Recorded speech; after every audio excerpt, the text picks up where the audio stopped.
中年女人突然发现自己曾经无比信任的丈夫，居然与一位年轻的黑人女子举止亲密，这让她心里顿时感到一阵恶心。等回到家后，面对一脸平静看报纸的丈夫，女人再也无法抑制内心的挣扎。她迫切询问丈夫，那个女人到底是谁？他们在一起了多长时间？然而，丈夫并不像所有背负婚姻负罪感的男人一样，向妻子以种种借口进行撒谎，而是向其坦诚了一切。这就是曾经风靡一时的畸形爱情名著《霍乱时期的爱情》，可它却被世人称之为下作，因为这部作品深入挖掘了初恋时的纯真、暗恋时的苦涩以及热恋时的狂放，同时还夹杂着失恋时的痛苦。然而，这一切故事的背后，都要从一张泛黄的旧照片说起。她叫安娜，一位年仅18岁的女孩，拥有一双迷人的杏核眼，而与她年龄相仿的杰森，则是镇上一名勤勤恳恳的电报员。本是两个毫不相干的人，却意外在街角相遇了。但就是女孩无意间的一个回眸，仿佛是命运的安排，让杰森决心追寻一生的爱情。从青春年少到年老色衰，杰森的执着令人感动。那晚，他满怀激动的心跑到家中，手拿小提琴，兴高采烈地告诉母亲，他找到了生命中最重要的东西。于是他情不自禁地挥笔写下了57页的情书。第二天，杰森回到那个熟悉的街角，两人再次不期而遇。他无法抑制内心的激动，亲自将56页的情诗交到了安娜的手中。在杰森回去的路上，他一边跑一边吐，而回到家后，他又像一个失魂落魄的孩子一样，蜷缩在妈妈怀中，让母亲误以为他患上了霍乱。但不知道的是，这仅仅是男孩初次表达爱情后所激发的悸动之情。转眼来到了一个阴雨天，杰森在工作岗位接待了一位匆匆而来的妇女，原来她是安娜的姑姑，可她没有留下任何东西就离开了。杰森有些惊慌失措，然而当他追出去时，却发现地上掉落一封关于安娜的回信。随着男孩内心无法抑制的喜悦，他开始与安娜展开了一段漫长的书信交流。在每一封情真意切的书信中，杰森都会附上自己的一缕发丝，而安娜则会深深地感受着这属于她的味道。即便在课堂读书时，他的脑海中也会充斥着杰森独有的气息。终于，在一个静谧的夜晚，杰森闯入了安娜家的院子里，伴随着月光的衬托，他深情地拉响了小提琴，而安娜在楼上默默地看着他。此刻两人的心近在咫尺。忽然，杰森握拳紧贴胸口，深情地向女孩表白，请你相信我，我绝不是一时冲动或见色起意，从初次见到你，我就像是患上了霍乱一样，内心备受煎熬难耐，所以我请求你，是否能给我一个治愈的机会？面对这出乎意料的坦白，安娜显得有些惊慌失措。她虽然内心同样渴望爱情，可目前却依旧犹豫不决，就连旁边的姑姑都被杰森的执着而感动了。她急切地希望安娜能接受这份来之不易的爱，如果现在不能接受她，可能一辈子都会感到遗憾。同时，她奉劝安娜，是时候为爱冲动一次了。终于在姑姑的期待下，安娜接受了杰森的表白，但似乎有一个不符合常理的要求。 Yes, very well.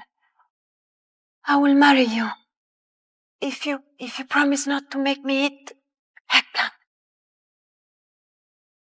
不久后，安娜身为富商的父亲，在得知杰森电报员的身份后，这段相差悬殊的爱恋并不被看好。当了解到杰森出身贫寒时，他更是果断地将促成两人爱情的姑妈送回了南非老家。接着，他找到杰森，试图以理性和情感来说服他放弃这段恋情。然而，年轻人之间的恋爱总是弥漫着冲动和疯狂。杰森请求男人开枪打死他，因为他认为为爱而死是最高级的待遇。等父亲回到家后，他愤怒地宣布要将女儿也送回老家。尽管安娜强烈反抗，但父亲的坚决态度让他无可奈何。在离开之前，他剪下一缕长发，托佣人转交给杰森作为了纪念。但就在马车刚要离开之际，杰森得知了消息，他奋不顾身地追赶心爱之人，甚至还拼命跳上了马车。可是还没等他说些什么，就被女孩父亲粗暴地推出了下去。人来人往的路上，狂风卷起的灰尘淹没了两人相爱的双眼，可这份来之不易的爱却未曾扑灭。当安娜千辛万苦回到老家后，她收到了杰森的电报，字里行间充满了思念与承诺。画面一转，在昏暗嘈杂的蓝楼里，杰森疯狂地思念着安娜，任凭各式各样女人向他袭扰，可他仍坚守着自己的信念，决心为安娜保留那份纯真的身躯。每当闲暇时，他都会来到公园的长椅上，刻上属于他们爱的痕迹。时光飞逝，岁月如歌，待秋叶飘落满地，青春稚嫩的杰森脸上开始布满了思念时留下的沧桑，但他对安娜的爱从没有改变过。望着那茫茫大海，不知身在彼岸的心上之人何时才能归来。终于有一天，那个沉寂了多年的庭院有了互相谈话的生机。杰森看着那既陌生又熟悉的背影，原来他心目中的女皇终于回来了。第二天，他一路跟随安娜来到集市，刻意制造一份浪漫的邂逅，但安娜的双眼却展现了错愕的目光。此时杰森深感时间带来的陌生，女孩转身离去的背影诉说着曾经的誓言只是青春时的懵懂。在那些苦涩的日子里，杰森承受着无以言表的悲伤，最终在被安娜父亲冷酷扫地出门的那一刻，杰森永远失去了他的挚爱。你是我心中的烙印，同样也是我无法忘怀的梦，请宽恕我，我只好在母亲的怀抱中寻找慰藉，因为我被时间的无情而打打败了，同时也被岁月的冷酷而淹没。画面一转，童年时期霍乱的爆发让安娜病入膏肓，父亲急忙为女儿请来了医生。他一出现就展现出非凡的气质，五官精致如画，神情沉稳自信。只是注视了一眼，安娜就被他深深所吸引。而医生也在初次为女孩诊断时，当着所有在场人的面，毫不顾忌地触碰到了安娜的胸口。自此之后，果不其然，在安娜父亲想方设法的撮合下，女孩如愿以偿地嫁给了这位颇有威望的医生。就当所有人都在欢庆门当户对的两人联姻时，杰森只能在角落里默默舔舐着伤口。仅仅过了几天，安娜便与医生登上了蜜月的轮船，在最温馨的船舱里，两人沉浸在新婚的喜悦中。转眼时间来到1年后，安娜与那位潇洒的医生丈夫，在贵族商人的注视下，迎来了新生命的降临。而此时的杰森，终于不再幻想任何奢望，也不再洁身自好，开始半生的自我放纵，以一次次艳遇的方式来填补内心所遭受的空虚。那时的他，日记里密密麻麻记录着每一个与之发生过故事的陌生女人，而每一次短暂的欢愉，都仿佛是对内心痛苦的自我逃避。终于，母亲看到了儿子的沉沦，心里满是自责，于是他恳求舅舅给杰森找了一份写信的工作，希望这能让他远离那些浮华和诱惑。但没想到，杰森的这份差事似乎更受一些中年妇女的欢迎。就这样，他日记本里的名字很快突破了3位数。同时，安娜也和医生也在岁月的过程中迎来了第3个孩子。时光荏苒，转眼间，杰森已40出头。在一次偶然的机会，他参加了安娜夫妇举办的诗词大赛。当医生牵着安娜的手，依旧红光满面，气宇轩昂时，杰森心中的失落如潮水般涌来。而就在那时，一个陌生的妇人走近了他，女人似乎对他的忧郁气质产生了兴趣，于是两人还没等会场结束，就提前离开了这里。在女人的家中，杰森完成了第500个故事的记录。随后，杰森遭遇了那个被他深深伤害的女孩，他曾拥有一个幸福的家庭，然而在一次冲动之下，两人在彼此身上都留下了印记。可不巧的是，在女孩回到家后，她猛然发现肚子上的印记居然忘了擦去，这尴尬的一幕正好被她的丈夫发现，最终导致了悲剧的发生。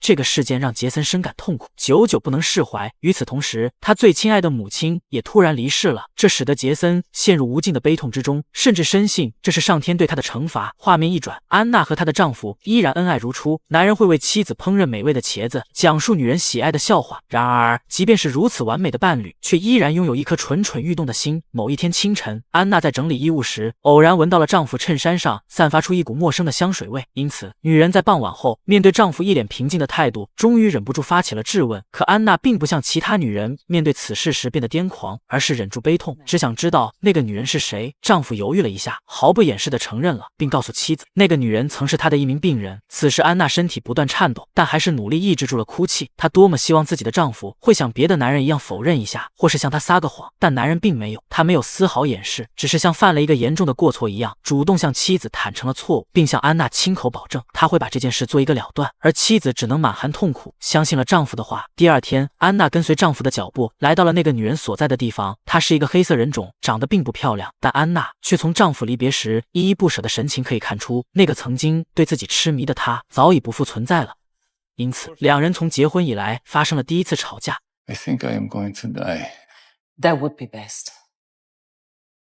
Then we could both have some peace. 在愤怒之下，安娜回到了南非的老家，与久别重逢的堂妹相拥而泣。而杰森再一次失去了爱人的音讯。为了填补安娜离开后的空虚，年迈的杰森曾试图再次找寻其他女人来代替他心中的位置。然而悲哀的是，有些人在生命中根本无法被取代。而就在那一年，杰森的舅舅也离世了。作为舅舅唯一的继承人，杰森继承了当地首屈一指的船商。一天，有一个朋友在闲聊中问他，笔记中记录了多少个女人了？杰森坦然回答，超过了600。随即朋友被这天文数字惊呆了，但实际更准确的说，已经达到了662个了。或许他并不知道，杰森心中所承载的房间比青楼还要拥挤。转眼又过了1年时间，在安娜消失后的第406天里，杰森在电影院里消磨时光。然而一次意外的回头，感恩老天，安娜最终还是回来了。原来，当安娜回到南非老家的第3天里，她的丈夫也锲而不舍地追了过去，所以两人也顺理成章地化解了隔阂。而杰森再次见到安娜时，只能摘下礼帽，淡然一笑。即便女人已经忘记了杰森原来的模样，但只要他还能看到心爱之人，就已经心满意足了。可有些意外总是避免不了。在一个温暖的午后，安娜年迈的丈夫为了救一只树上的鹦鹉，不慎从梯子上摔下。当他倒在安娜的怀中时，他满含泪水地告诉妻子，在这个世界上没有人比我更爱你。